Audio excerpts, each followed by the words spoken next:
Amen. Reka dusome ijambo ry'Imana Ibyakozwe n'Intumwa igice cya 2.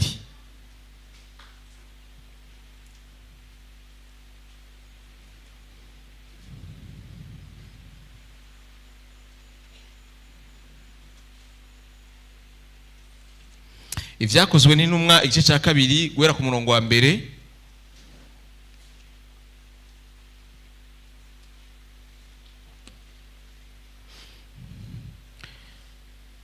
Ibyakozwe n'Intumwa, ijambo ry'umutwe tuza kwigako rivuga ngo igikorwa cya mpwemu yera mu buzima bwacu. Hold the Saint-Esprit dans notre vie. Mu buzima bwacu igikorwa cya mpwemu yera. Mpwemu yera igikorwa ciwe kimeze gute? Ni cyahe mu buzima bwacu? Amen. Dusome Ibyakozwe n'Intumwa igice cya 2. Ijambo ry'umutwe rivuga ngo ukuza kwa mpwemu yera. Umunsi wa Pentecote ushitse, unavyumva yuko yari umunsi wari usanzwe uhari. Amen. Umunsi wa Pentecote ushitse, bose bari bakoraniye ahantu hamwe. Haza igihinda kivuye mu ijuru giturumbuka nk'uguhuhuta k'umuyaga w'inkomezi, gikwira hose mu nzu bicayemwo. Hababonekera imbeya zigabanganije nk'ibirimi vy'umuriro, zibaza ko umwe bose buzuzwa mpwemu yera, batangura kuvuga izindi ndimi uko mpwemu abahaye kuzivuga. Ahantu hakurikira ndaza kuhasoma mbere yuko nshaka kuvuga kuri ikintu nshaka kuvuga. Amen. Amen. Hariho ukwizera kutariko. Ukwizera kwazanywe n'abantu, kandi bamwe muri twebwe bagufata nk'uko ari kukuri, ariko vy'ukuri mu ijambo ry'Imana nta kuriyo. Ndabibutsa neza yuko Yesu nta dini na rimwe yemera. Yesu yemera icyo umuntu akora yujuje ijambo ryiwe yamusigiye.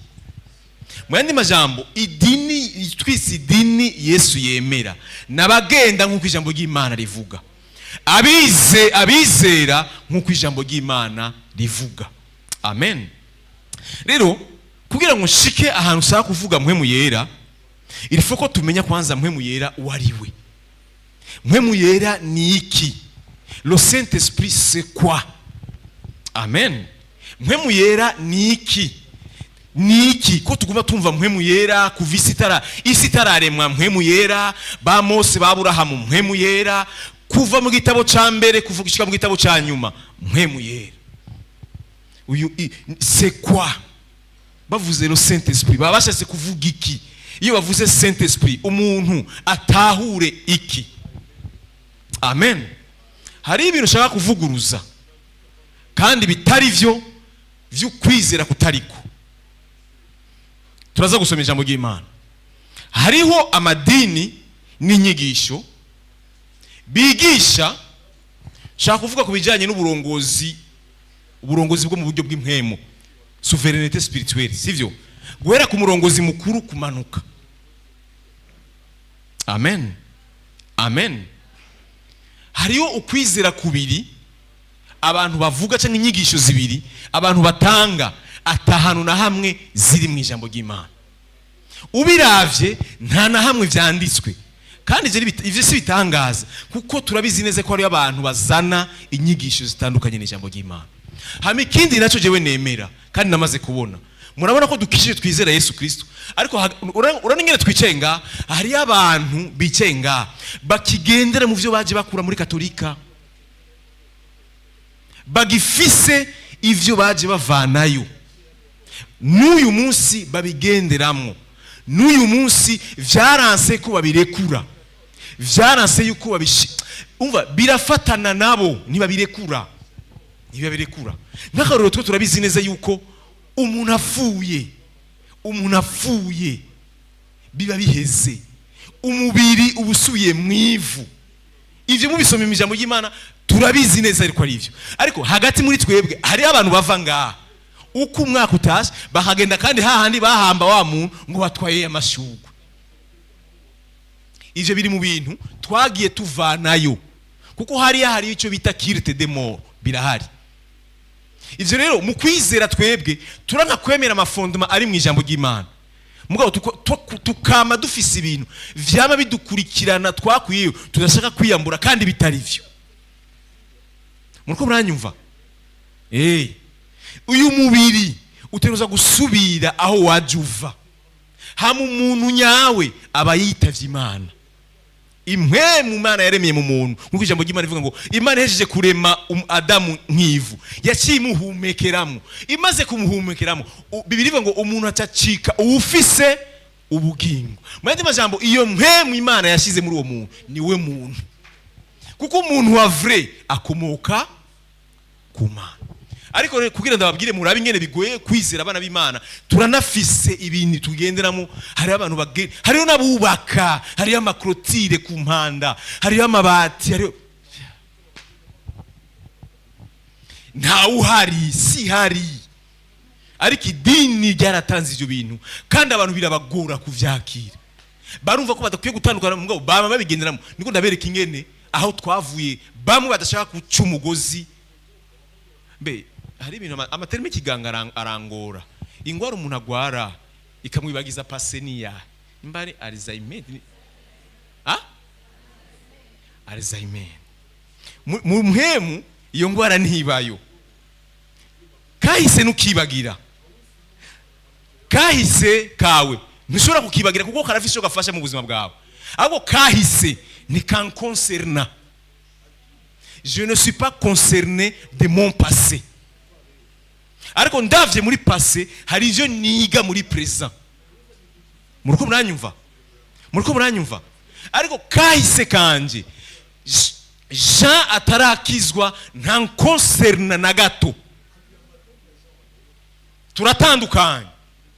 Sauli na Paulo c'est deux personnes différentes. N'abantu babiri batandukanye. Kuko Sauli yarahigisha ishengero, ariko Paulo yigisha ishengero. N'abantu babiri batandukanye. Ntiyahibagiye ariko ntihamuko kahise kiyo ntigifata ntiyagifatanye n'ubuzima bwe ngo gwame yimvira yuko kahise kamfata. Oya. Numva nuzuye kandi shaka kugenda bukebuke. Amen. Rero ivyo bintu dusanga tutarekuye twama tubizana natwe hagati muri twebwe. Murabizi yuko ari umukristo ashobora kuvuga ikintu atanahamwe cyanditse muri Bibiliya, ngo kubera kivugira abwira yumva abandi bakivuga, wombwira ati nyereka hano cyanditswe. Ntaho nta gihari. Kubera iki? Niki gintu nawe nyina kigenderamo mugabo atazi yuko kiri mu ijambo ry'Imana. Niki ukwizera kwa mbere kutariko canke bigisha n'abantu bigisha yuko Yesu Kristo ariwe Mana, ariwe mpwemu yera. Ntavyo murumva ngo Yesu ngo ni data ngo yigize umwana ngo kandi ubu ngo niwe yigize mpwemu yera. C'est faux et archi faux. Shaka wasoma reka ndahavuge muca muhamenya. Yesu yafashe intumwa ziwe arazibaza ngo mpora nigisha, mpora ntanga message, aho hanze mwumva bavuga ko ndinde. Hariho hambere, aho niho hantu hambere haranga identité ya Yesu, haranga na identité y'Imana, hakwereka neza yuko uwe na se ari abantu babiri. Mu yandi majambo biya vyo kuvangatiranya ngo niwe Mana, niwe mpwemu yera, niwe data, sivyo. No muri Bibiliya mubisomye ntavyo. Ico ni cyambere. Baramubwira ngo bavuga kuri Eliya, abandi ngo umuvugisho, abandi arabaza ati none mwewe muvuga ko ari inde? Petero aravuga ngo wewe uri Kristo, umwana w'Imana. Muko murankurikirana? Yesu umvira inyishu yamubariye acaramubwira ngo Petero suwi icyo kintu kiragoye ko umuntu yambaye umubiri agimenya nta udahishuriwe ntavyo womenya. Nico gituma mu kumenya kose kw'ijambo ry'Imana bisa Papa Jordi bisaba guhishurirwa. Kirazira gufata ivyo abagiye bagutamika il faut ko wemera ikintu wahishuriwe. Nico gikomeye. Arambwira ngo Petero c'est pas normal. Nta muntu ashobora kudutandukanya, nta muntu ashobora kumenya ivyo bintu adahishuriwe na data. Yesu arambwira ati Petero suwi nyama n'amaraso akubw'icyo kintu, ariko ninde? Ni data ari hehe? Mwumvise ko ari abantu babiri, umwe ari ngaha ku isi, umwe ari ngaha ku isi avuze yuko hari uwundi ari mu ijuru. Mu yandi majambo nabaki n'abantu babiri, n'abantu babiri, n'abantu babiri. Ukwizera kwa vrai turabizi neza ko hariyo data wa twese, uwo twita Imana. Mvuze Imana gusa, mvuze l'origine, inkomoko y'ibintu byose. Imana umuremyi, simba mvuze Yesu Kristo. Oya, mvuze Imana data wa twese, umuremyi w'ijuru n'isi, simvuze Yesu Kristo. Mvuze uwo Yesu nawe nyine yitande data. Mu yandi majambo murumva neza yuko hariho data wa twese, Imana umuremyi, inkomoko y'ibintu byose. Uyo ari apart, ni nawe kizigenza, ni nawe mukuru mu kunengesera w'ibintu byose, niwe nkomoko, niwe origine. Ivyo mubona byose nta kintu na kimwe kitaremwe ari wa kigomba. Sasa uyu ni wa mbere. Uwa kabiri haza uwo twita ro Kristo. Allo lo Kristo canke Kristo. Aho Petero yavuze ngo wewe uri Kristo. Kuko narababareni abayuda uvuze Kristo barazi heyelema uvuze wariwe, barazi neza Kristo uwariwe, barazi neza ko Kristo uvuze ngo Kristo n'umwana w'Imana nzima. Allo urazi abantu bose Imana yatoranije, abo yarobanuje n'amavuta. Mu yandi majambo muri Bibiliya cyangwa mu Giheburayo abo bose babita les Messie de Dieu. Murabi ikintu gitangaje, mwumve iki kintu, abantu bose basizwe amavuta, ils sont bose ni ba Messie, ce sont des Messie. Ariko aho batandukaniye na Yesu Kristo, Yesu Kristo we ntabwo ari abandi bose. Reka nkoreshe iki kintu mu byo mwize ku ishuri, reka dukoreshe structure grammaticale, ibintu vya article défini na article indéfini. Abo bandi bose bitwa ba Messi, c'est un Messi, un Messi. Mvuze un Messi biratandukanye na lo Messi. Muratahura igifaransa? Mvuze une maison, nukuvuga mvuze inzu yariyo yose mugabo ntazi.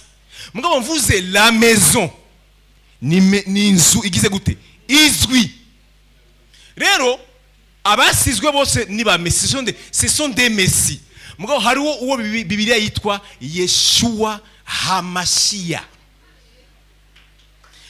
Uyire kubera hariko Hamashia, lo Messi aratandukanye na de Messi babandi basigwa. Mu Giheburayo babita uko abarobanuwe n'Imana bose basizwe amavuta babita susendo Messi, ariko hariyo lo Messi. Aha rero shaka kugera ahantu ni mwihiga icapo, ntacyo mfise ntavyo narondeye, ni mwihiga icapo cha kinju nini yuzuye amazi. Allo ni mwihiga icapo cha kinju nini yuzuye amazi, muce mufatana kinju ntoyi iri vide. Kinju nini iri mu amazi nico twita data wa twese, umuremyi w'ijuru n'isi. Hama ayo mazi arimo ni kameremere yiwe nuko ameze. Hama afata ajya amazi yari yuzuye muri rya kinju, afata makeyi ayasuka muri ya kinju ntoyi. Shaka mumva iki kintu, iyo bavuze yuko Kristo ari umwana w'Imana, bashaka kuvuga yuko yavyawe n'Imana. Mu yandi majambo, Kristo ni kindi gice, c'est une partie. Ndakivuze mu Kiswahili ni sehemu. Mvuze sehemu mu ruvicha richo. Nkuko bomfata jewe. Cyangwa bagafata iyo Bibiliya Madame Françoise bagakura mu rupapuro. Ugo rupapuro bakuyemo ni gice cy'iyo Bibiliya. Ki matiere ingeni kozwe niyo Bibiliya. Muza kumva arushaka gushika.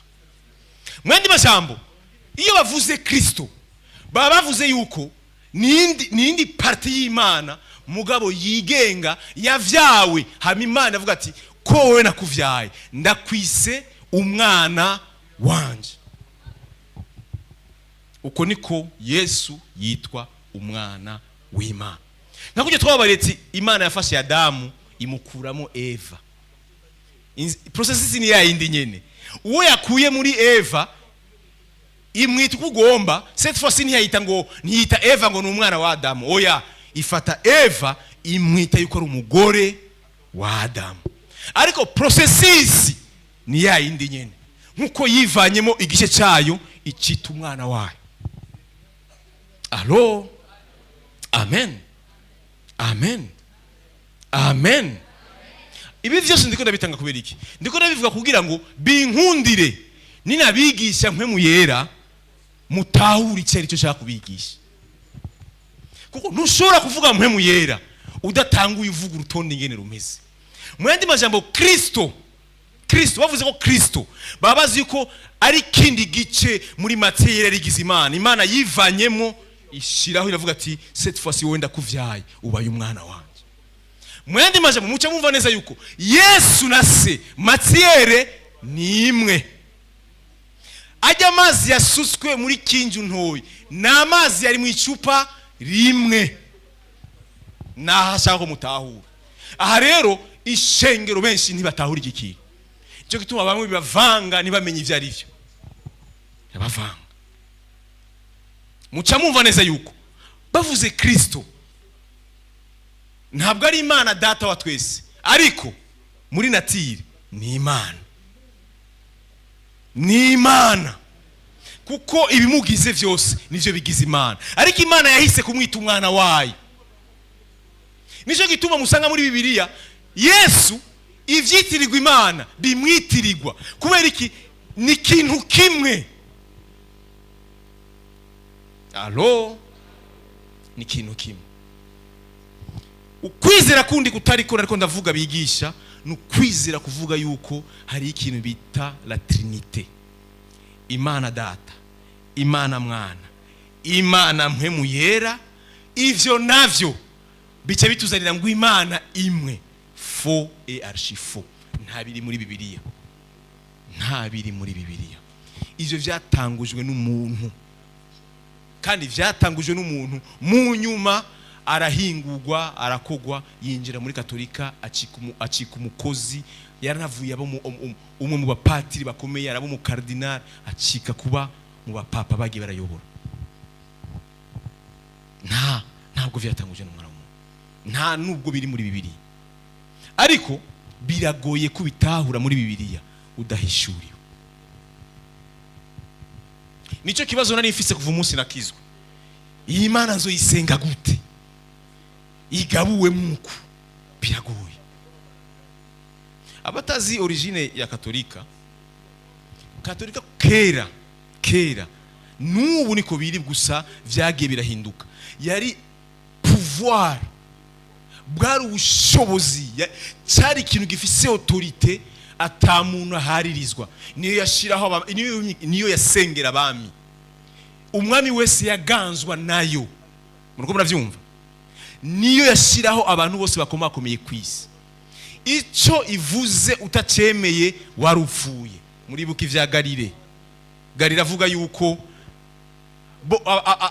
abastronaute abagendere mu vy'ikirere bo muri katolika, kuko katolika cyari igihugu gikomeye, bari bafise n'abantu bagenda mu birere, baje baravuga ngo twasanze izuba ari ryo rizunguruka ku isi, c'est le soleil qui tourne autour de la terre.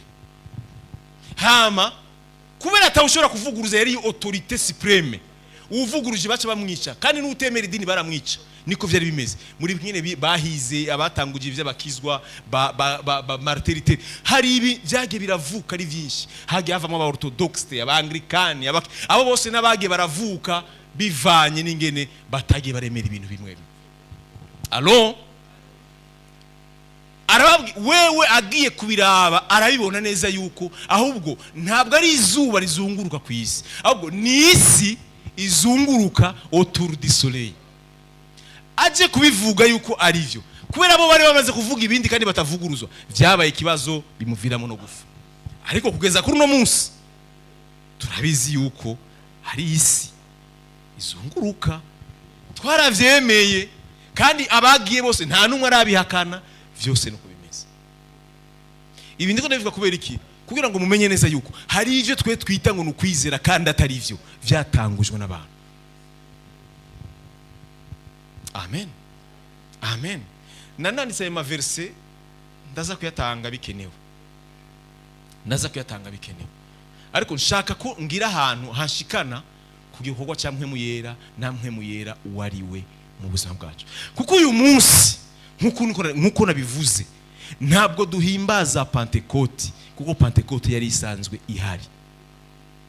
Ntituriko turahimbaza Pentecote. Ibi navyo ni biri muri vya bindi biguma bidukurikirana tudahindura. Dernièrement hari abahimbaje, n'ubundi hazuza abahimbaza ivyo kuduga kwa Maria, ibiki hari ibintu tutabona hano hamwe vyanditswe bihimbazwa. Muriko buranyumva? Kugira ndabereke neza yuko hari iyo ibintu abana b'Imana bagendana navyo mugabo atari ivyo vyatangujwe n'abantu, kandi no mu ijambo ry'Imana ntabiriyo.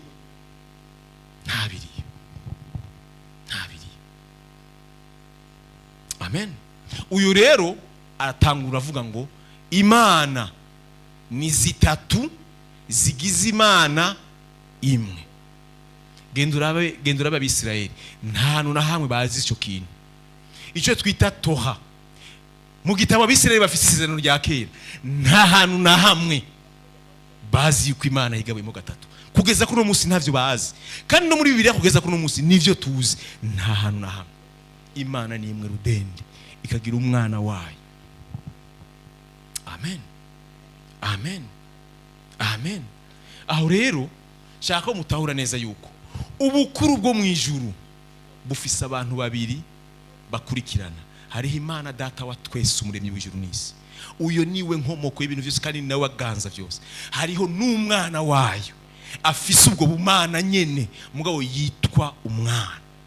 Rero mu yandi majambo, iyo dushase kubaha amazina, hariho le Dieu, hariho na le Christ. Amen. Amen. Imana ishimwe. Shaka rero dusoma ahantu kugira ngo bize gukunda. Nabasomeye twasomye muri Matayo 16 gwera nko kuri 13 kumanuka. Hariko ravuga bige bintu Yesu ariko arabaza abigisha aravuga ati none jewe ndinde? Mwibaza yuko jewe ndinde? Kugira mwabonye ko ivyanditswe byatweretse neza yuko Yesu nase ari abantu babiri n'abantu babiri. Alo, reka rero tugende kugira ngo dushike mu gikorwa cy'uyu munsi nyacu cyamwemuye. Amen. Reka rero mvuga ahantu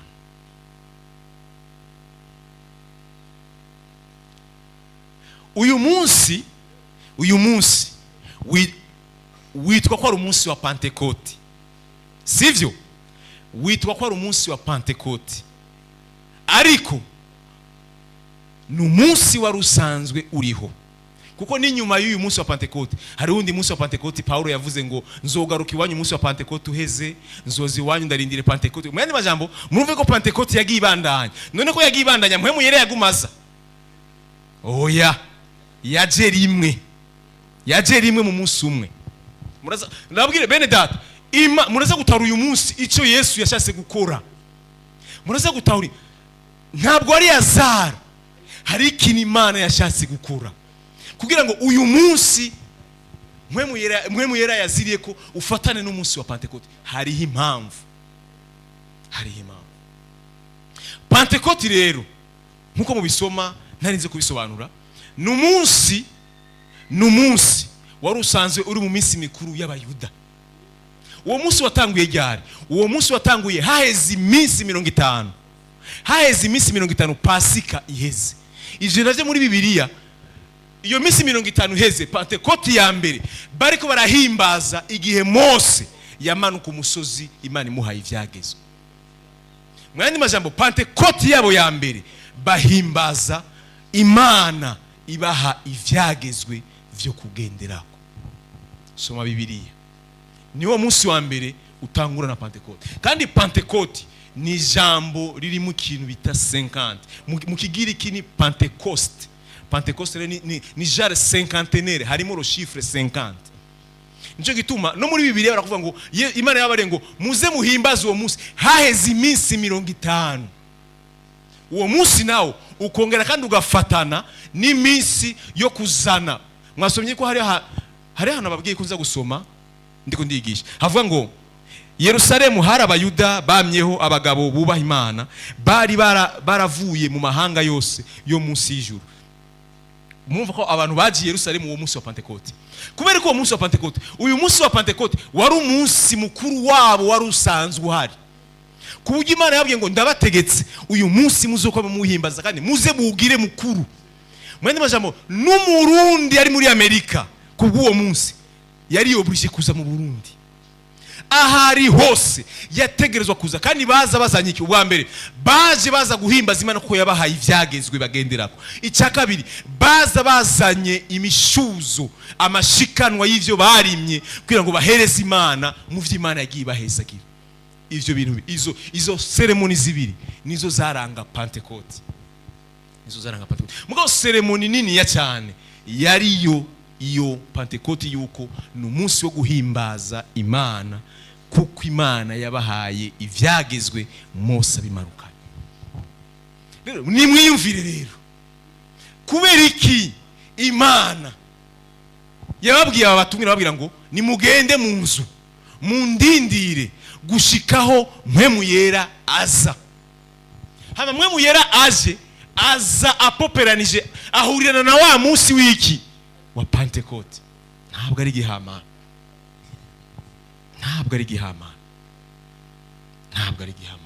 Bibiliya tubwira ngo ivyagezwe vyazanywe na Mose, ariko ubuntu n'ukuri vyazanywe na Yesu Kristo.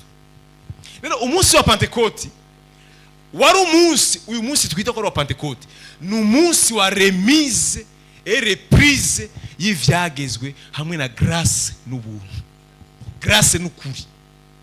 Ni umunsi ivyagezwe bihereza ikibanza ubuntu n'ukuri biciye muri Yesu Kristo. Nimba mubona vyarahuye bigafatana ni kugira ngo iyo transit ico kintu yo remise et reprise bicike bikunde kubibaho uyu munsi.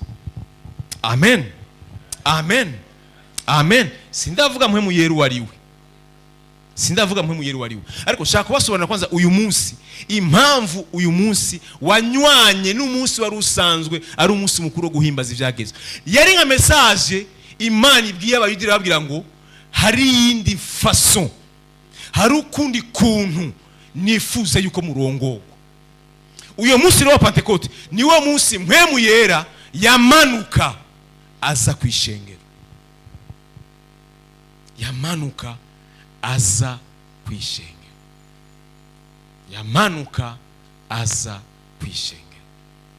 Murabibuka neza kandi ko Yesu yabwiye abigisha arabwira ati ndabankiye ntihagire umuntu numwe naho tumaranye imyaka 3 n'inusu ndiko ndabigisha ndabwira ikintu kimwe. Hari igihe twe dusomije mu Imana mwasoma izi ntumwa za Yesu mwe mukibaza ngo nabantu bibihangange bakomeye bateye ubwoba. Nagomba ndakubwire izi defo wamubona ufise bari bazifise zirenze izufise. uku wisanga mu mahere no mu esheke bari babifise, bari abantu basanzwe kandi buzuye amadefo n'ibintu bimwe bigoye gutahura. Bamwe n'abasonye mu buryo mubiri, urabona amadefo yabo ingena ameze. Hari nabo Yesu yakarira kubera gukora ibi bintu, kubera kugenda uko barabimana. Ababigishwa bari abantu basanzwe, Yesu yababwira ngo iri foko murindire mpaka ndabahaye ubwo bushobozi, ndabahindura undi muntu. Rero Pentekote nimba yaraje hama ihurira umunsi umwe no kuza kwa mpwemu yera, sije bisobanura yuko uwo munsi mpwemu yera yagiye ko witwa Pentekote. Oya, kada bakarorera. Reka nitize Papa Emmanuel n'umufasha wiwe. Dufate yuko Madame Françoise wamufeta anniversaire. Afite anniversaire maze gufeta, sivyo? Yego. Ariko dufate yuko anniversaire iza iri kiraza. Allo? Dufate ko anniversaire iri kiraza, umutware wawe azoguhezagiza imodoka. Vuga amen. Vuga amen ndi mu bushobozi. Aha. Uravyumva? Ndabaye akarorero. Kuri anniversaire aramaze guhimbaza andi anniversaire. Ngo kuri anniversaire iza azoguha imodoka. Sivyo? Iyo anniversaire irageze araguha ya modoka. Urayironsa. Eske bisobanura yuko anniversaire yose azokurikira zo kwamaguha imodoka? Oya. Ariko iyo anniversaire yo hari ikintu kiri special yaguhereye muri iyo anniversaire. Ariko anniversaire zari zisanzwe zihari. Pentekote yari isanzwe ihari. Ariko icyo kintu Imana yakiduhaye muri uwo munsi kuko remplace ivyo yahaye Mose, ihindure nuko abantu bakwiye kugenda babwire ngo cette fois-ci ivyageze vyarabananiye yuko mubikundira, ngira ndabazanira irindi natire yiwanje, mugende muyobowe na mpwemu wanje. Uwo munsi nyene w'ivyagezwe ni wo munsi nyene Imana yahinduriyemo ibintu. Ariko ntibisobanure ko iminsi ya Pentekote ari iminsi yo kuza kwa mpwemu yera. Muratawe iki ndababari? Yeah. Hami yo modoka ushasa uzoyimuhe. Allo? Amen. Ni icyo kintu iminsi yose simwe mugabo ikintu cyako dutahura icyo kintu cyakozwe kuri uwo munsi kubera iki cyahuriranye n'uwo munsi. Ivyo nivyo bintu bikomeye. Imana ntabwo ari kigugu kugira ngo ibabwire ngo murindire hama ihengere umunsi wa Pentekote, hama ihengere umunsi abayuda bose bari mu mahanga baba baje. Hari ikintu Imana ashaka guhindura. Amen.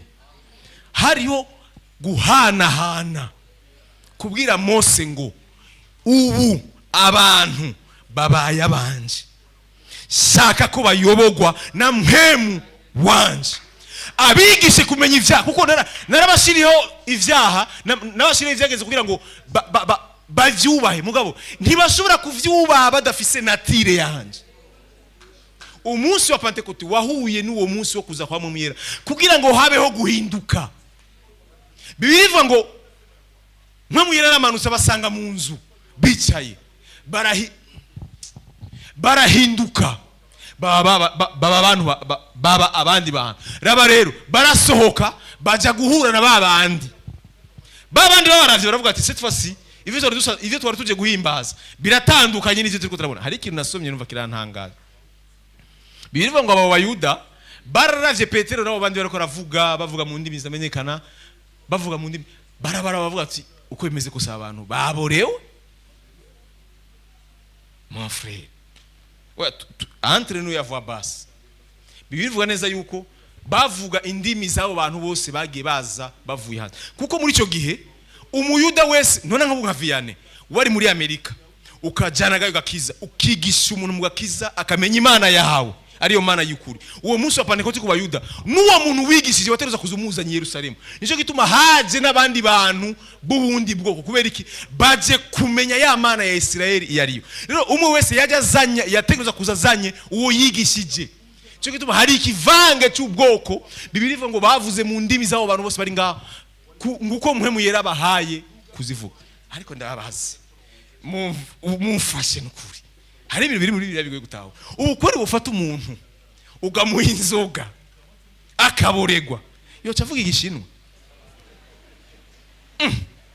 Tuvugisha ukuri kuko baravuza indimi zabo, bamwe bumva ko baravuga no mu ndimi zabo. Baravuze ngo abantu ukora abayuda mwe ko bavuga igifaransa, ko bavuga igishinwa, ko bavuga igitiriki, none hanga cha umva kigobogobo ntaza ucaje kiva ngo abo baraborewe. Mon frère, ubo gwikiye ni washaka baguhe John Walker uyinywe ndabaye kuvuga icyongereza tacho waruzi. Yari transmission ya nature. Kwari guhana, kwari ubundi buzima buhindutse. Ko bitaraba ni nk'abandi batubesha ngo abirabure bavuye mu nguge. Izubu ko zivyara inguge. Eka. Ewe, udashese gusoma ijambo ry'Imana ngo witore mu ijambo ry'Imana. Nta handi uzokwitora. Kandi aho usanga hicaye abantu bagomba bavuga ngo processi wanje k'umuntu ngo hatanguye inguge. Barakubeshe warabeshwe. Wewe wize nabi. Mwibaza ko ibyo bintu bose batwigisha ku ishuri byari ibintu batwigisha ibintu bikenewe, badurunzemo n'ibintu bidakenewe. Nta na hamwe ndakoresha ibintu bya cosinus na sinus, nta na hamwe kuva mva ku ishuri, nta na kimwe ndakoresha. Kwari ukunyishira ubwonko.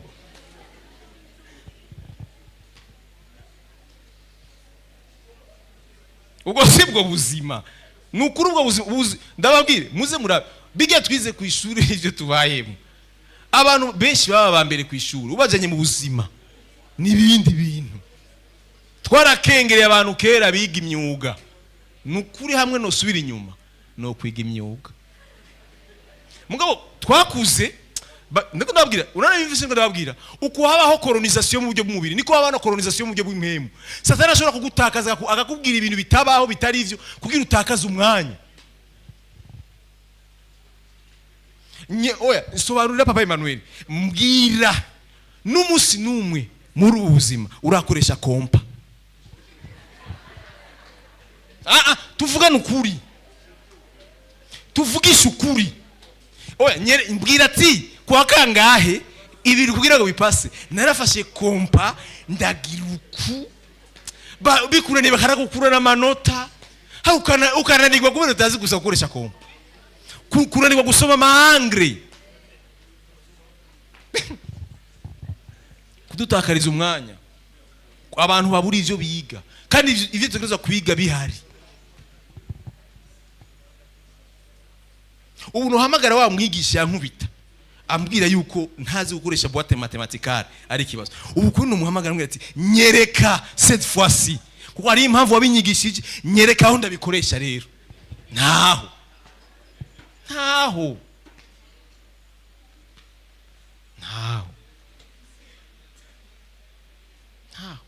nawe urazi ivyo wize bitari vyo,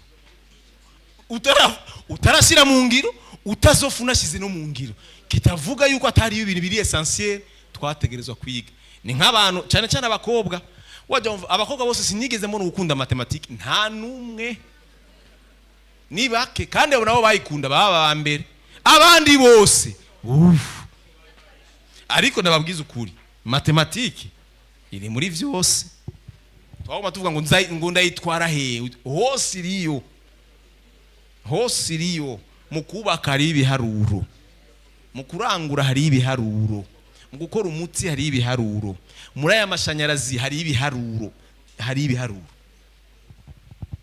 Mugabo ntitubipimisha kompa.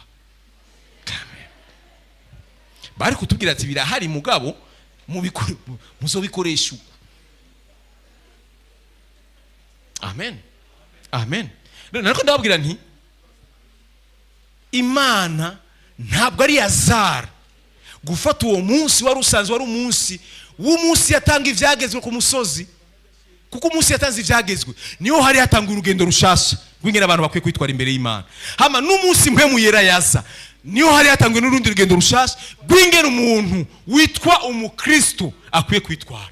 Niwo munsi byari bitangwa. Mu yandi majambo rero ivyo bihe bibiri vyahuriye mu gihe kimwe.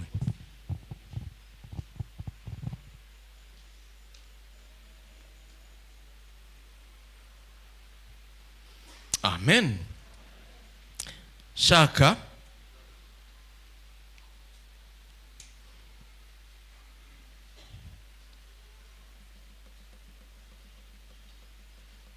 shaka mutahura icyo kintu rero, mutahura icyo kintu. Bavuze Pentecote, mumenye neza yuko baba bashize kuvuga la Torah, ivyagezwe Imana yahaye Mose inyuma y'iminsi 50 baje guhimbaza Pasika, amanuse umusozi Sinai, niyo Pentecote ya mbere, iyo bita mu Giheburayo Shavuot. Uyu munsi uracyahari, n'ubu uracyahari bo bananyuma. Kandi nabikintu gitangaje rero, urazi ko muri Israeli abayuda kugeza ko n'umunsi bahimbaza Pentecote, barahimbaza Pentecote, ariko mwibaza yuko bahimbaza kuza kwa mpemu yera? Kuko ntibemera yuko na Kristo yamaze kuza, ntibavyemera. Muca mumva yuko tudahimbaza ibintu si bimwe. Bobo nuno munsi ntibemera ko Kristo yaje, uwo bitaro Messi, kuko barabizi ko ari umwana w'Imana, bivanye n'ivyo basekuruza bo bagiye barabigisha, barabizi ko ahari, ngo ntibemera ko yamaze kuza. Sasa batemera yuko Kristo yaje, wava wabwira yuko kuri Pentecote bahimbaza kuza kwa mpemu yera gute? Ikindi ababaza ko mpemu yera yaje ku bantu gusa 120 bari muri cyumba cyo hejuru bonyene gusa.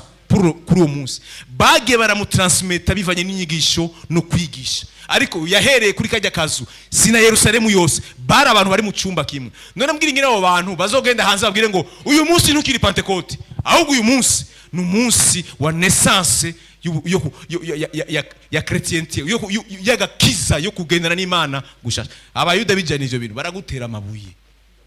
Uno munsi baracahimbaza Pentecote yabo y'ivyagezwe, baracahimbaza Pentecote yabo yo guha Imana imishuzo mu vyo barimye, kuko benshi barabarimye.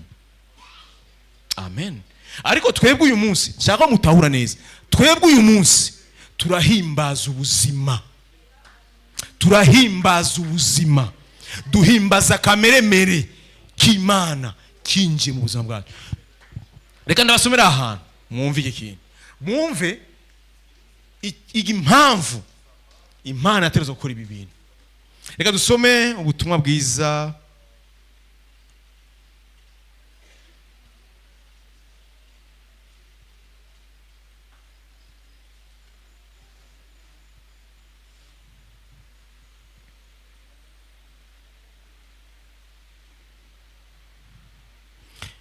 Luka 22 shira ndabe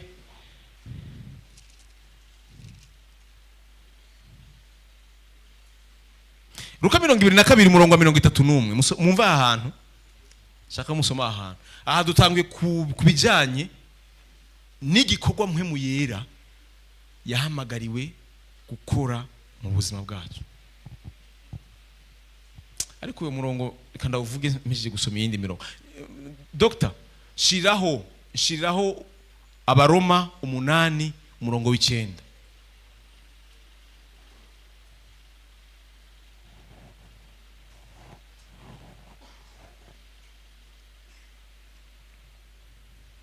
Abaroma 8 umurongo w'9.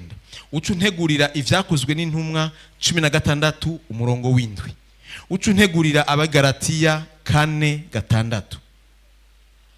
Shiraho Abaroma 8 umurongo w'9. Nshaka dusoma ahantu. Nababwiye identite y'Imana, sivyo? Nababwiye Imana data yariyo, nababwiye Kristo wariwe. Nongeye no kuri Kristo, Yesu Kristo yaje kubatizwa. Bibiri ivuga ngo hari ijwi ryaje riva mu ijuru, riravuga ngo uyu ari ngaha ku isi ni umwana wanje nkunda. Mu yandi majambo, hari uri mu ijuru, hari n'uri ku isi. Bibiri iragoye gusoma utugurutse amaso. Abarimo umuntu handitswe ngo ariko mweho ntimuganzwa n'akameremere k'umubiri. Muravyumva? Ikibayobora, ikibaganza, gikubwira ngo kora iki ntugikore. Uremerewe iki ntacyo wemerewe. Ujya kanaka niya gutuka we ntumusubize. Muravyumva? Ikintu bavuze ngo ikintu kikuganza, mu yandi majambo wowe uri programme, ico kintu ni telecommande ikujana aho uja hose.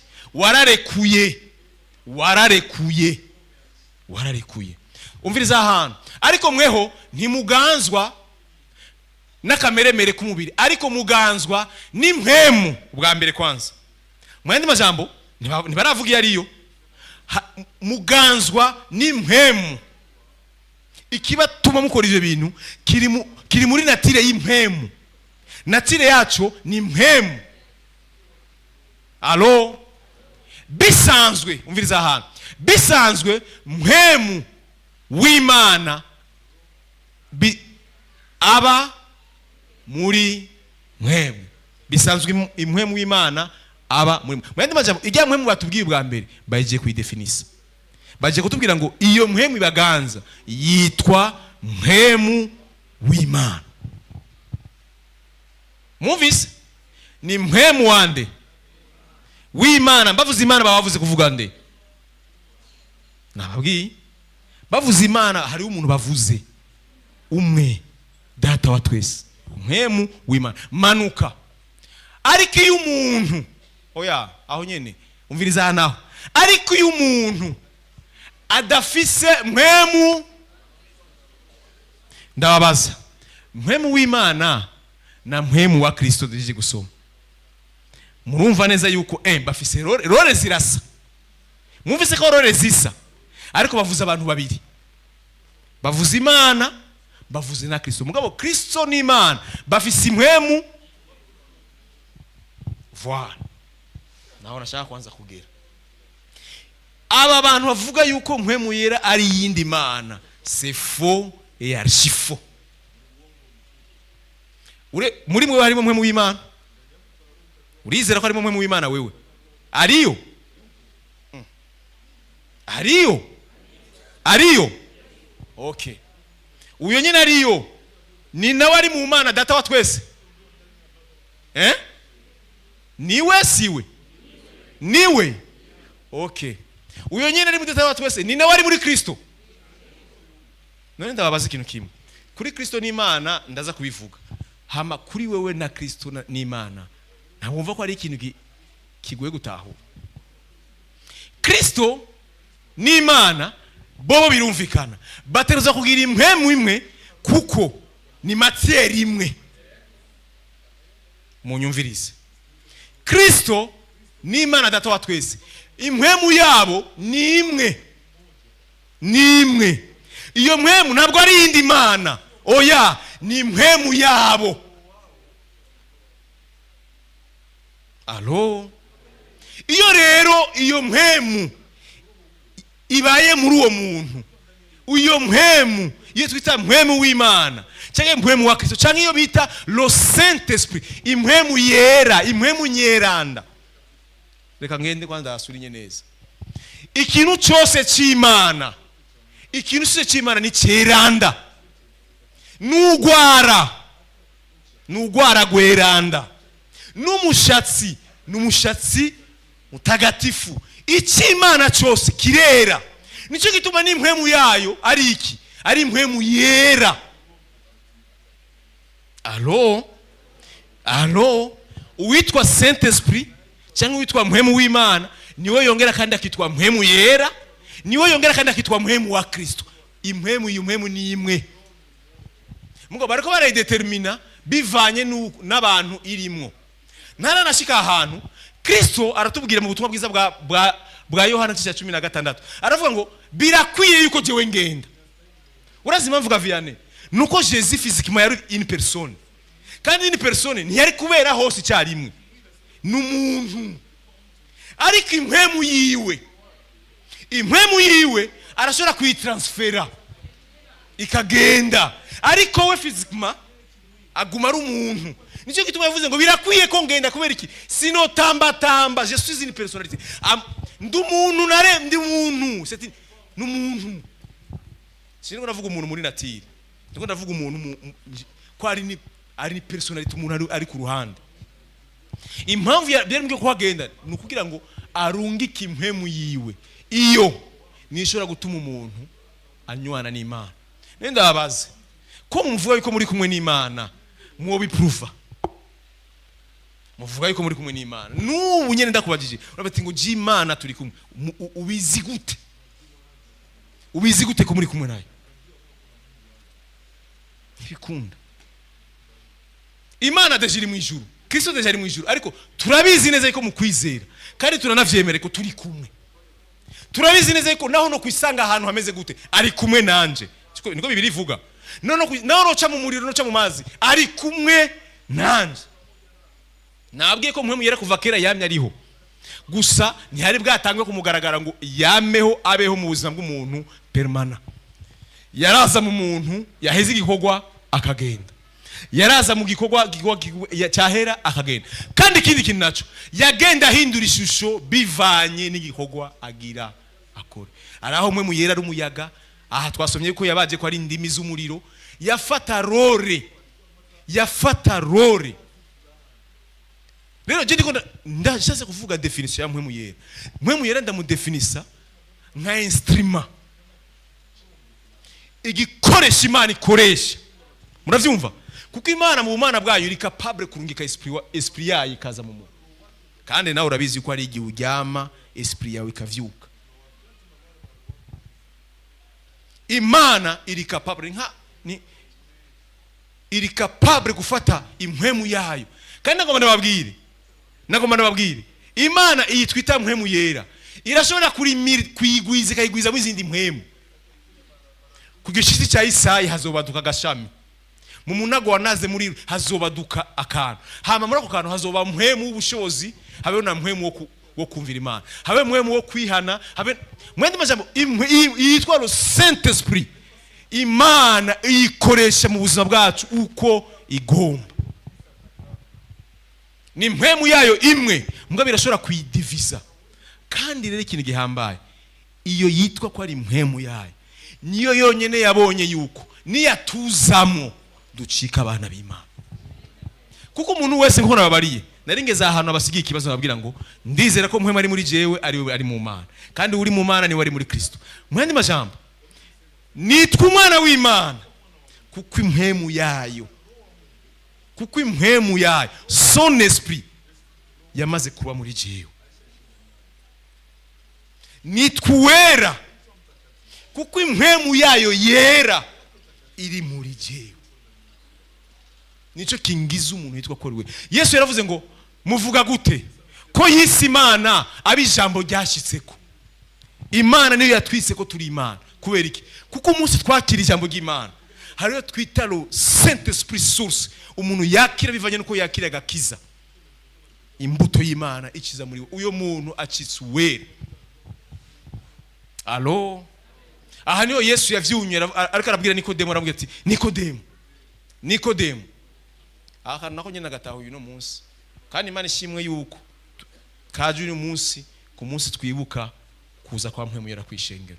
Yesu yabiye Nikodemo aramubwira ngo Nikodemo, iyo umuntu atavyawe n'amazi na mpwemu,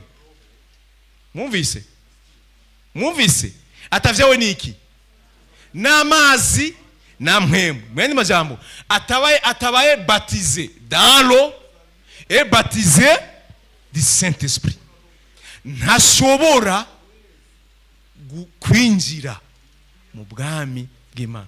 Rero hari abantu mbwire mwafisa ahantu bagandiye uyu munsi ngenda ndababwira andi makuru mutari muzi. Eheraba bavuze yuko no kuri telefone zanyu murabifise. Kuri telefone yiwanje ndashobora kuguruza swat urutoke, sivyo swat ndashobora kuzuguruza visage. Hari imiryango rero swat igusaba gushirako ukuboko bakarakubwira ati zana n'amaso. Bavuze yuko umuntu atavyawe n'amazi na mpwemu ina ni guteranya, ça veut dire l'eau plus l'esprit. Abantu rero mwagarukiye ku mubatizo wo mu mazi muracafise urugendo ntimwahejeje. Mwebwe rero ndiko ndababona mwebwe mumeze nk'aba bigisha yabwiye ngo mugende mwe muracari mu cyumba cyo hejuru. Hari ubushobozi mutarahabwa. Kandi narigeze kuvyigisha avuga nti iyo umuntu abaye yambiswe ubushobozi bwa mpwemu yera nihanesha n'ivyahora bimunesha. Kubera iki? n'izindi nkomezi n'izindi mbaraga aba yakiriye zimutuma anesha na vya bindi vyahora bimunesha. Reka shike rero ahantu ashaka gusoma. Shira handi rero muri Matayo 22 ndabereke. Murabe igitangaza kiri ahantu. Matayo 22 umurongo wa 31. Mathieu, est-ce que ndiko ndigisha ko birabafasha? Hari ikintu nuko muratahura? Umviriza ahantu.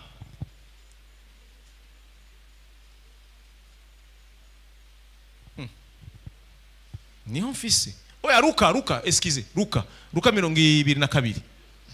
Murabe mu kintu shaka yuko nuno munsi mutahura icarico. Mumenye ikintu cyabaye uyu munsi carico. Umviriza. Ahantu handitswe ngo ati Simoni. Yesu arakabwira nde? Ntarakabwira Petero. Mubitahure. Mubitahure tujane. Yesu arakabwira umuntu wo muri kahise. Arakabwira nde? Simoni.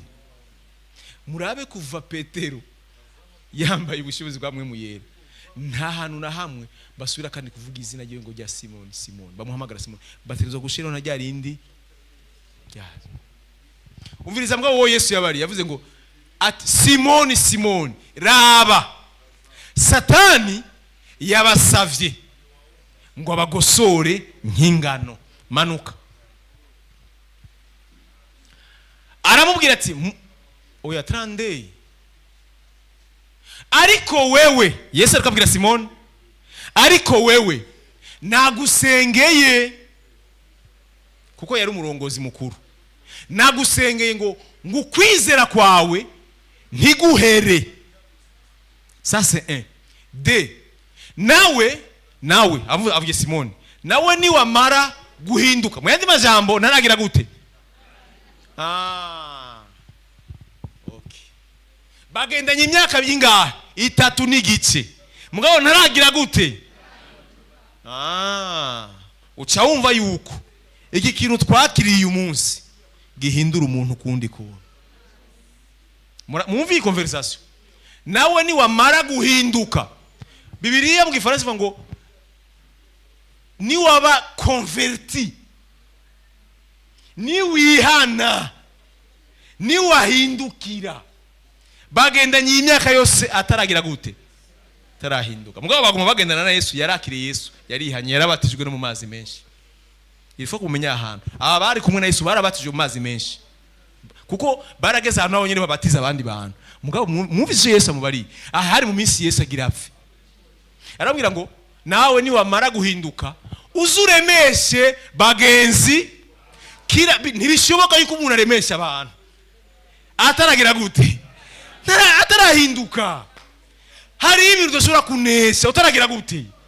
Kuko ugukuza kwa mwe muyera iyi bateme abatizwe mu mazi atavyawe n'amazi namwemu ntibikunda ko shora kwinjira mu, kuko kivyawe n'umubiri nikivyawe namwemu ni mwemu. Abantu mutarababatize par le Saint-Esprit, abantu mutaruzuzwa mwemu yera, muracafise ikibazo. Ndabisubiyemo negeze no kubivuga. Muracafise ikibazo, muhama mwisanga vya bindi bibanesha biriko biramanisha kubera iki ntimuruzura imbaraga. Wibaza ko Yesu yafiye kubabwira ngo ntimusohoke? Wibaza ko ntiyafiye kubivuga? Yarabaze tugende ni imyaka 30 ndabingize ntimusohoke, murindire ikintu ndi bubahe, kuko ninamara kukibaha nagomba ndabwire ntiza gukenera ko ndahaba, kuko naho ntoba ntahari muraza kuvuga. Alo, uzuremeshe bagenzi bawe. Manuka. Umviriza Simoni nawe. Simoni mu bisanzwe ntatawuri ivyo bamubariye. Ni nk'umuntu yicaye ngaha yibwira yuko ashobora kunesha atarambikwa imbaraga. Uri kurihenda. Ça ne passe pas. Kandi naho onesha ça ne dure pas.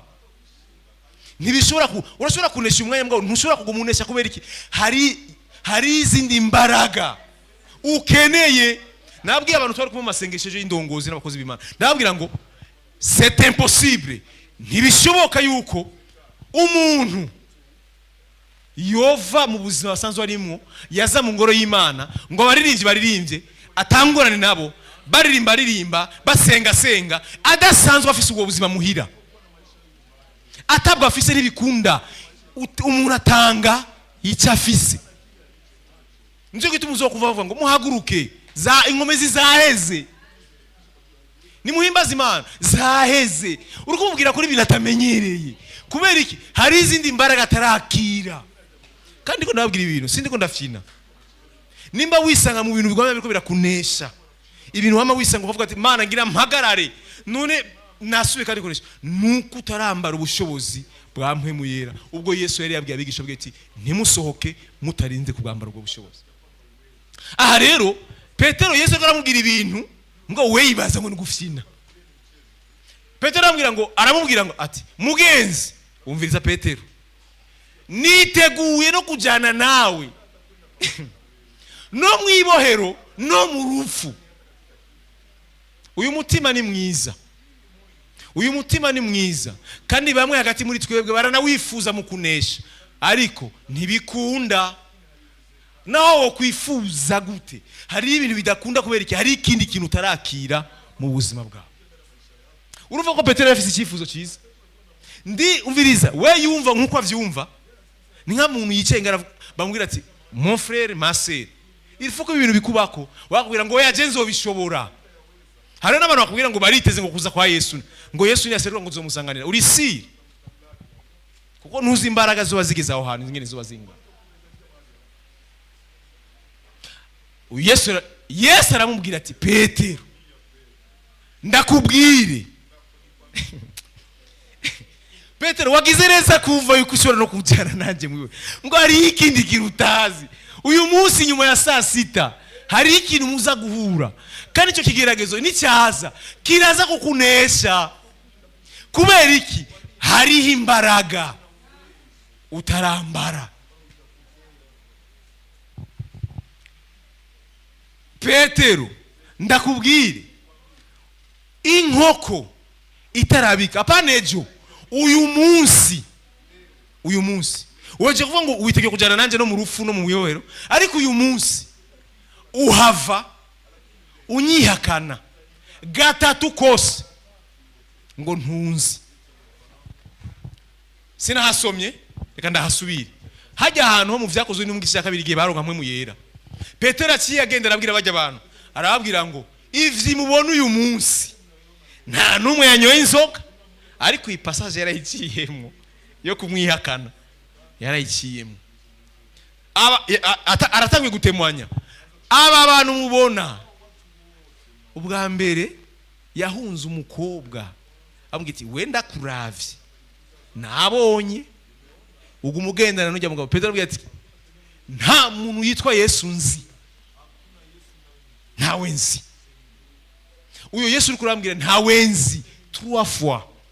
Mbwirira mugenzi wawe bukebuke utaruzuzwa sha ntawe uzi incuro zo kwihakana Kristo.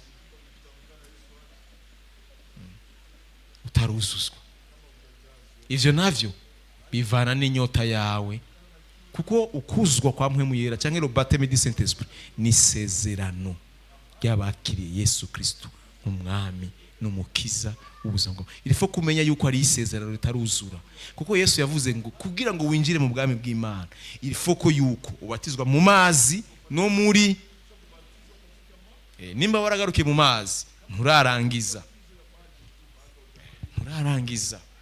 Abo nigisha ibijanye no kubatizwa nama ndiko ndabigisha, sinshobora kubigisha kubatizwa mu mazi, sindabigisha kubatizwa na mpwemu yera jamais. Kandi ikimenyetso cyo nyene kwemeza yuko kubatizwa muri mpwemu yera apana ivyo kuyiga, apana ivyo byagutamitse, oya utangura kuvuga mu rurimi rutamenyekana.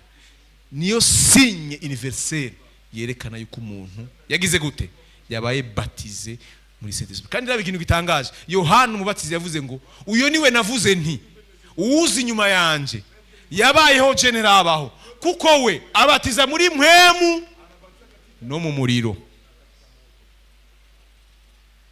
Niwe wenyene ashobora kukuimerja kuko c'est un Dieu. Imana ni guha ubumana. Yesu ni we wenyine rudende abatiza muri mpwemu yera kuko niwe kwinjiza muri kuko niwe nati iyo natire ntibaza bakubeshe nta mukozi w'Imana ashobora kwinjiza muri mpwemu yera. Ntibaza nta numwe sauf gihe ariko arigisha message ariko aratangwa bivanye n'inyota yawe n'ukwifuza kwawe ubwo bushobozi bwakugendera. Mwe bakubwire ngo nguviramo papa Emmanuel subiramo uti rararara jamais azobariko arakubesha.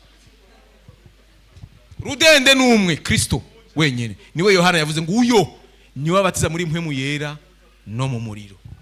Hama mu muriro naho reka ndahavuge kuko naho nyine hakeneye inyigisho. Hari umuntu akubwira ngo baptême du feu ngo narabatije ngo baptême du Saint-Esprit ndarindire baptême du feu. Baptême du feu urayizi? Baptême du feu ni gutabwa mu muriro udahera. Genda usome igihe Yohana ariko arababwira bajya abantu. Haje abayuda abasirikare abapolisi bataramenya Imana bamusanga ahariko arabatiza. Arababwira ngo mwahunze iki mwabana b'inzoka ko muhunze uburake bugira buzi.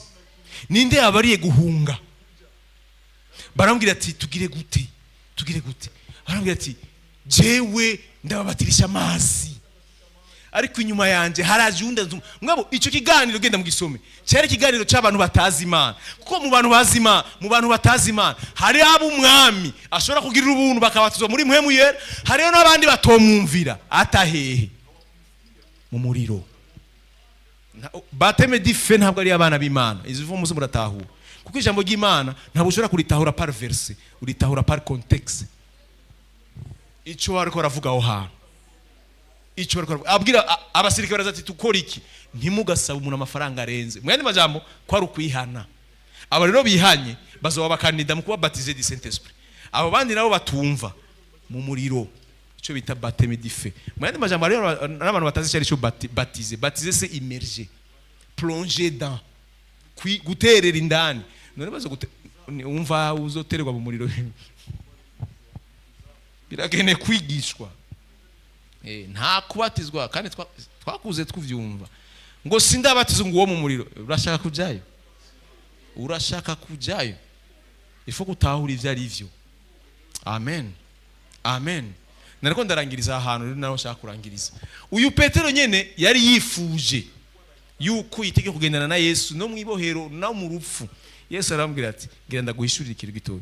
Kandi biratangaje. Ivyo yamubwiye bitaraba. Vyarabaye kubera iki? Afise intege nki. Ntaruzuzwa. Ningize umukozi w'Imana akubwira ati wewe udashaka kurondera Imana ejo uzohura n'ibi bintu ukamubwira ngo ja ngo ya ngivye je ndiko ndumva yuko Imana nzoyikorera. Ntayo uzokorera utaruzura imbaraga zayo, biragoye kugendana nayo. Kubera iki? Iyo mpwemu yera yaje mu buzima bw'iwawe aguha natire y'Imana, aguha natire. Nico gikorwa ciwe nababwiye ngo igikorwa cya mpwemu yera mu buzima bwacu aduhindurira natire, aduha imbaraga zo gushinga intahe y'ivyo twemeye. Niwe ashobora kutubwira ati ndashobora gufa ariko nemera Yesu Kristo. Hari abantu bakubwira ngo kumuhero ngo batubajije ngo genzo uvugane. Ninde yakubwiye ko bizokunda kuzobishobora? Warambaye ubushobozi bwa mpwemu yera. Petero vyaramunaniye Yesu ari muri presence yiwe. We ni uzobishobora adahari. Mwifuze kuzura ubushobozi bwa mpwemu yera, bitangurane n'inyota yawe. Amen. Uyu nyene nivyo niko nababwira niwe yahaguza aravuga ati aba bantu mubona cette fois yamaze kwambara imbaraga ntibaborewe nkuko mubibona. Oya. Ariko aha hantu siyo rashaka mugabo herekana témoignage yo yambere. Témoignage yo shaka ni umunsi wafata abona yako na Yohana bafashe bariko arigisha hanze murabizi. Petero yabatambwira abashingira ababwira ati mwebwe muriko mukora icyo mutazi. Twebwe niba turi hano turiko tuvuga ubutumwa bwa Yesu Kristo umwana w'Imana. Uwo mwebwe abayuda mwagize gute? Mwihakanye. Mwongera kandi muragira gute? Muramuki. Nenda babaze. Uyo ni Petero karabwira ngo bihakanye. Petero ntawe yihakanye. Petero niwe yatanguye kumwihakana. Ngo kubera yamaze kwambara inkomezi yaribagiye passé kuko passé ni mu concerna. Yara nibagiye uko yigeze Papa Jordi ushize bw'amanga yabwiranye abakuru b'Abafarisayo yababwiye kushiko batangara avuga ati ni mu bihitemo tuvuge ivyo abantu bashaka cyangwa tuvuga ivy'Imana igomba. Yari yamaze kuba uwundi muntu. Yari nibagiye yuko umukobwa yamwirutse akamubwira yuko agendana na Yesu akabihakana. Yari yamaze kuvyibagira. Kubera iki? Haraje izindi mbaraga, haje indi nature. Uyo rero amaze kuza mu buzima bwacu, nico kintu kiduhindura kuba abana b'Imana. Umuntu wese yitwa ko ari umwana w'Imana ni umuntu mpemu yera aganza ubuzima bwiwe. Kuko na Bibiliya tubwira ngo abarongorwa na mpemu w'Imana nibo, ntibikwiye ko umuntu anda kubirondeza. Abantu barongorwa mwene majambo, abantu bumvira iyo mpemu iri muri bo, abo ntibakene ko barita kubwira ngo murabizi ko muri abana b'Imana. Barabizi bonyene. Bibiliya ngo kuko mpemu uri watwemeza yuko turi abana b'Imana. Nimufise amadute, hari ikintu kitarahera, uracari muri chantier, hari igikorwa kitarahingurwa gose. Alo rero ishengero rihamagariye kwigishwa no kumenya ibijanye no kwizera. Kandi iyo umuntu amaze kwigishwa akamenya, niho hatangura inyanduruko yo kumenya ivyo yizera ivyo ari. Amen. Shaka kongera ko ibindi numva n'ivyo nababwiye bikwiye. Je navuze birakwiye. Ndangiriza ahantu Jean 16 verset 7. Tumwa bwiza bwa Yohana igice cya 16 murongo Dr. message ama passage nifuza ko mushira kuri iyi message, mushireho verset 3, mushireho ivyakozwe n'intumwa. Naho ntahasomye ngo nahavuze ivyakozwe n'intumwa igice cya mbere umurongo w'8 havuga ngo muzohabwa ubushobozi mwe mu yera ni yabazako, muzoba ivyabona byo kunshingira intahe Yerusalemu, i Galilaya no gushika ku mpera z'isi. Mwene majambo, mutarahabwa ubushobozi ntimushobora gutemwanya. Ntibikunda ko umuntu ashinga intahe ya Yesu Kristo. Kushinga intahe ya Yesu Kristo no kuyishinga imbere y'umugwanizi, uratemwanya imbere y'ibihe uriko uracamo bikugoye, ukavyatura ukabwira yuko ndase umucunguzi aho bimeze kose ndafise umwana w'Imana.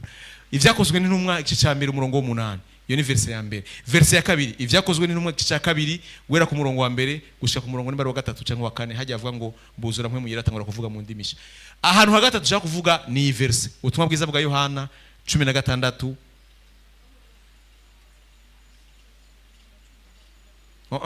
ubutumwa bwiza bwa Yohana Jean 16 guhera kuri 7 kumanuka. Niho nshaka ko munshira rero. Voilà.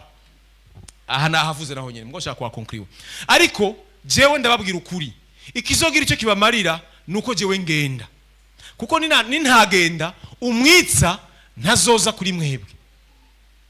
Mwumvise nirizina, urane nirizina bamwise bari mwise bivanye n'igikorwa zobaje gukora. Mwe muyera ni multi identité mu buzima bwacu, yambara igikorwa aje gukora. Aha yitwa umufasha kuko azoba aje gufasha umwana w'Imana muri urugendo rw'agakiza. Ahandi naho yitwa Saint Esprit, ahandi naho yitwa mpemu wa Kristo. Aguma hindura amazina, hari gihe acika umuriro nabivuze. Amen. Nuko jewe ngenda, kuko nintagenda umwitsa ntazoza kuri mwebwe. Ariko ninagenda nzomubarungikira. Mwene majambo, nzoba transfer impemu yanje, kugira ngo vya bindi jewe nshobora namwe mugire gute mubishobore. Nawe ushobora kubishobora atari kumwe n'impemu yanje. Nico gituma yaba muri jewe ariyo, yaba muri wewe ariyo, yaba mu wundi ariyo. Kubera iki? Ni impemu Imana yarungitse mu bana bayo. Allo, ntabwo ari indi Imana yarungitse. Oya, Imana yarungitse son esprit, yarungitse impemu yayo. Uwo ni yasa azohinyuza bisi abemeza ivyica. Mwene maje muruko mwumva igikorwa iya kujemo arakubye ati kiya kibanza ntugende, iki kibanza jamo, iki ntufungure, ikifungura, iki ni icyaha, iki si icyaha. Nimubona yuko utarabitora neza ivyo bintu ntariyo. urashobora kuba ufise wa wundi uwo twita le Saint Esprit source, kuko rero Saint Esprit source hari na le Saint Esprit fleuve, uruzi. Hari uwo Yesu yavuze ngo imbizi z'amazi y'ubugingo zizova muri mwebwe, ariko hari n'ahandi yavuze ngo inzuzi. Genda urabe source dinira hivuka, subira kandi wisange no muri Egypte, ucubona ko ari ibintu bibiri bitandukanye. Uramenya icyo ari cyo kuri source, umenya icyo ari cyo yamaze guhinduka uruzi. Yavuze ngo izo nzuzi yazivuze yariko aravuga ku bwa mpwemu yera yagira atange, kuko abantu ntibari bwahabwe mpwemu w'Imana. Ndiko ndavuga mpwemu source, ndiko ndavuga mpwemu yera muri, ariko ndiko ndavuga mpwemu yera nk'uruzi, ni mpwemu yera kuri jewe. Mpwemu yera kuri jewe nico twita ubushobozi bwa mpwemu yera.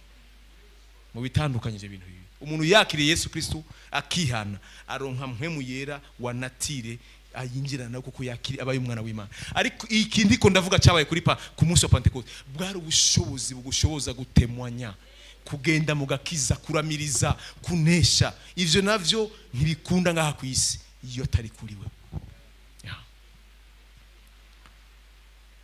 Uwo ni yaza azohinyuza bisi, abemeze ivy'icyaha n'ivyo kugororoka n'ivy'amateka. Muriko murumva ababwiye processes z'umwana w'umuntu gushika Yesu agarutse. Ivy'icyaha kuko batanyizeye, ivyo kugororoka kuko nja kwa data, kandi namwe muzoba mutakimbona. Ivy'amateka kuko umwami w'iyisi yaciriwe kwiteka. Manuka, nari ngifise vyinshi vyo kubabwira, ariko ntimushobora. C'est impossible. Nivyo bindi ko nababwira, c'est impossible. Wowe uri ngaho urashobora kubwira ati je nzobishobora. Kujya Petero yibwiye ati bana nanje nzojana nawe. Mugabo ndakubwira, Imana irabizi ko bidashoboka. Kubera iki? Hari ikintu cayo utararonka. Ariko ntimushobora kuvyihanganira. Ariko uwo mpwemu w'ukuri niyaza azobarongora.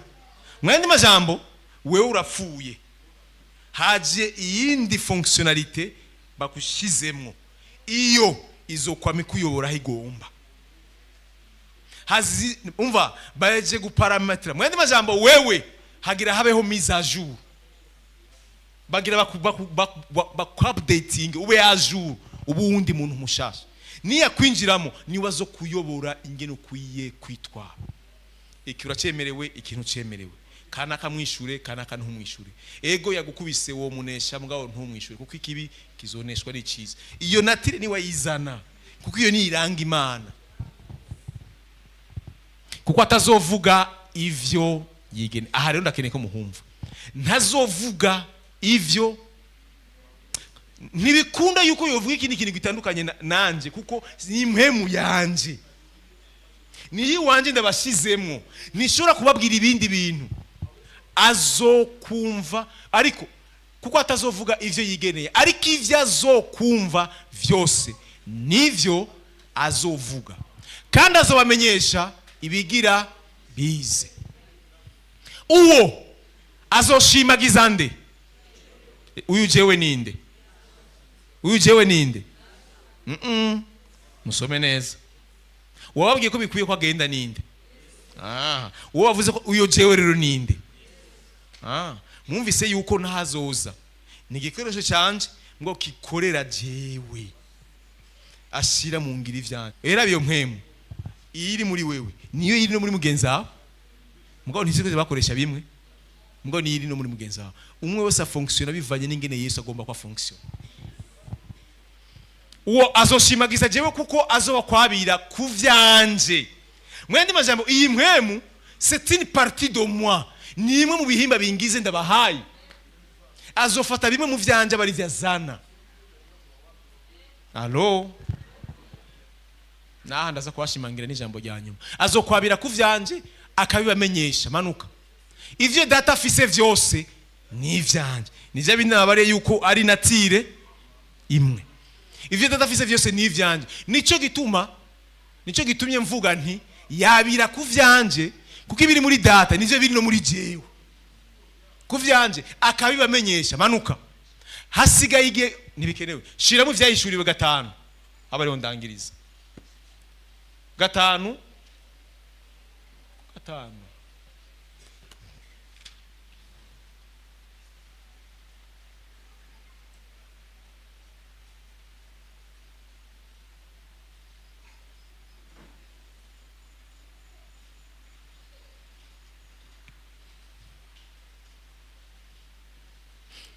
ni 5 shira 5 ndara murashobora kuvyaguruka.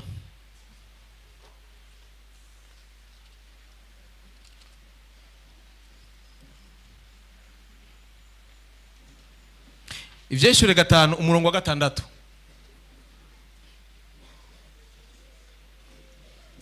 Ahantu nahavuze kandi hasome. Mbona hagati ya ntebe na vya binyabugingo 4 no hagati y'aba bakuru umwagazi w'intama. Aha murumva ko bariko vuga Yesu. Bavuze umwagazi w'intama bavuze Yesu, sivyo? Umwagazi w'intama ahagaze asa n'uwishwe afise amahembe angahe? Afise amahembe ndwi. Niyo maso nivyo mpwemu zingahe? Mwumva Imana ifise impwemu zingahe? Mwumvise ko ziba ari ndwi. Mwandi majambo Imana nifise impwemu ndwi, ifise impwemu imwe. Mwo iyo mpwemu imwe irashobora kuyigabura bivanye n'amadevoir yifuza ko iyo mpwemu ikora. Muravyumva? Ariko impwemu imwe y'Imana yitwa mpwemu yera, le Saint Esprit, mpwemu w'Imana. Ariko iyi mpwemu irigabura. Imana irayirungika bivanye n'ivyo itunganya. Mpwemu ndwi nivyo mpwemu ndwi z'Imana zatumwe kwama zija mw'isi yose. Naha nashaka ko mutahura kugira mwumve neza yuko uyu mpwemu twahawe devoir afise uyu munsi yo kutubuza iki kintu kanaka, ejo arashobora kugaruka atubwira iki kindi kintu kanaka bivana na devoir afise mu buzima bwacu. Nibaza yuko nagaragaje kukwigisha bishoboka. Nibaza yuko nagaragaje kukwereka neza mpwemu yera nicajejwe. Ndiko ndavuga mpwemu yera, ndiko ndavuga identite y'Imana mu buzima bwacu. Kuko ubufise iyo identite wese acika umwana w'Imana. Nukuri mpwemu yera agiye mu giti sinzi ngene cyo kwitwa. Mugabo kubera iyo natire yagiye mu igiri cya giti ihinduka ikindi kintu. Kubera iki? Ni natire y'Imana yinjiye muri cyo kintu. Murumva neza rero yuko uyu munsi vy'ukuri ntiduhimbaza Pentecote nkuko abayuda bari basanzwe bayihimbaza, ahubwo duhimbaza icyo twacitse, duhimbaza icyo twakiriye, duhimbaza ubuzima bushasha twakiriye. Mu yandi majambo duhimbaza natire yacu yo kuba abana b'Imana, duhimbaza témoignage dushimira umwami Yesu Kristo, duhimbaza inkomezi Imana yaduhaye izidushobora gutemwanya nk'abana b'Imana. Rero ndizera neza yuko muvye nigishije vyose hari icyo mpwemu yera yakuganirije, hari icyo yaguhaye, naco nifuza yuko ufata umwanya wo gusengerako. Navuze vyinshi bijanye no kwihana, bijanye no kureka, bivanye na kameremere y'Imana itwemeza itwigisha. Ariko hari icyo mpwemu yera kubwiye uno munsi, kuko ntiyashimye ko dutahura igikorwa ciwe, adashaka yuko hari abo bamwe muri twebwe bafata icyo gikorwa cinjire mu buzima bwawe. Amen. Urashobora kunamika amaso yawe, fata umwanya wo gusenga kugira ngo iri jambo twumvise muri kino gitondo riguhingure, rizane ikindi kintu gishasha. Kandi niba utarufise inyota yo kwambika ubushobozi bwa mpwemu yera, utarufise inyota yo kuba baptize du Saint Esprit, nagomba kubwire ngo n'ubu nyene birashoboka bivanye n'inyota yawe. Birashoboka yuko iyo ngabire ushobora kuyakira muri uno mwanya. Haleluya. Urakoze mpwemu yera, turagushimiye kino gitondo, turagushima mwami, turagushimiye isa yawe, turagushimiye mwami Yesu kwa duhaye gucika abana b'Imana. Abamwakiriye bose yabahaye ububasha bwo gucika abana b'Imana. Abo nibo batavyawe no kwifuza k'umugore, ariko bavyawe n'Imana. Mwami wanje, ndahejeje gushikana ico washimye ku bwoko bwawe butahura muri kino gitondo. Mana, dutahuze, twigishe, duhe kumenya neza no kumenya gose ico washimye ko tumenya. Mpwemu Yera, ndazi yuko ico gikorwa ugishoboye mu mutima w'umuntu wese ari hano bivanye n'ico yakiriye. Ndasenze ngo bafise inyota yawe utangure kubuzura guhera ku mwanya. Reka imbaraga zawe zitangure kugendagenda muri kino kibanza. Reka ubushobozi bwawe bwuzure muri kino kibanza. Abanyotewe kunesha, Mwami Yesu, ko Mpwemu Yera yarekuwe, reka yinjire muri iyo nyota. Umwana wawe yambara ubushobozi bushasha. Yakira ubushobozi bushasha, yakira imbaraga nshasha, yakira imbaraga nshasha. Ndatura ngo yakire ukunesha gushasha, yakire kameremere gashasha. Nuwari yakakira atagatahura, ndavuze ngo agatahure muri kino gitondo. Numwigishe, umwemeze, amenye neza. Reka izo mbizi zitangure kududubiza guhera kuno mwanya. Iyo nyota yo kugendana nawe ivyuke guhera kuno mwanya. Ndatuye imbaraga za Mpwemu Yera zigendagende mu bana b'Imana, zuzura abana b'Imana, zivyara inyota yo kumenya Imana no kuyumvira. Impwemu yo kubaha Imana, impwemu yo kunesha, impwemu yo gutsinda ifatane no gutahura ko umwana wawe yatahuye muri kino gitondo. Umwana wawe wese yagize icyo yakiriye, numwigishe, umutahuze, umuhe kukumenya, umuhe kugutahura muri kino gitondo. Gendana nabo, baherekeze icyo bakiriye. Mana, Mpwemu Yera, ucagure muri bo, kibuzure, cyaguke, kugira ngo babeho bagushingira intahe.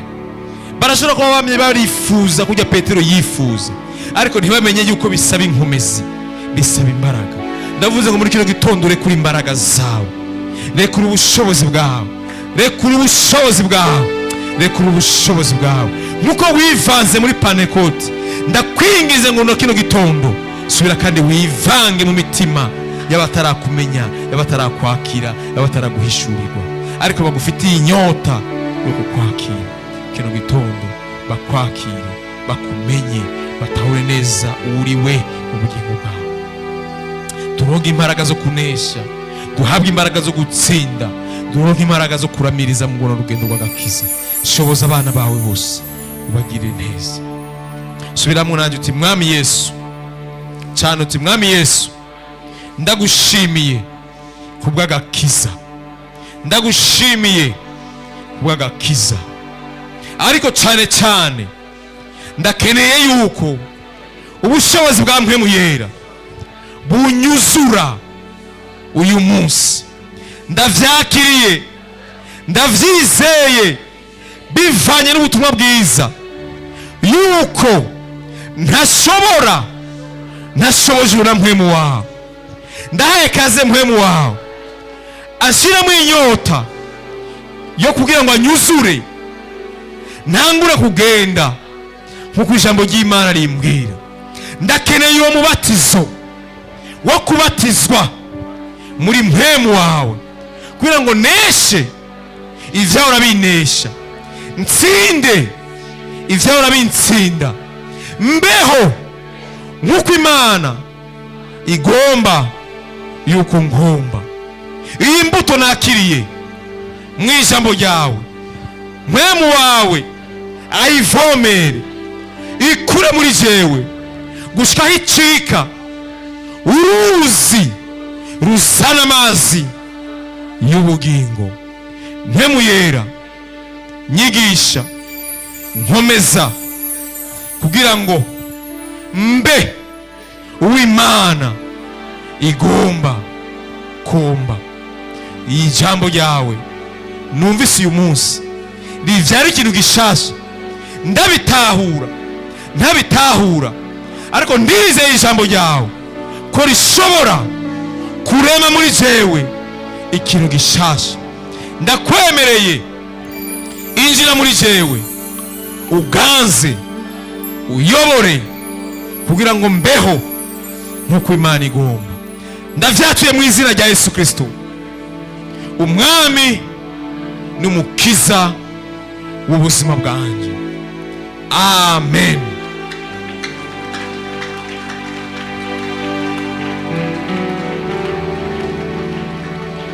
Umunsi w'Imana mwiza, cyane cyane murushirize gukomeza kuza ku ijambo ry'Imana, mwakire muri kino gitondo kugira ngo bikunde yuko mushobora kunesha ivyahora bibanesha, mutsinde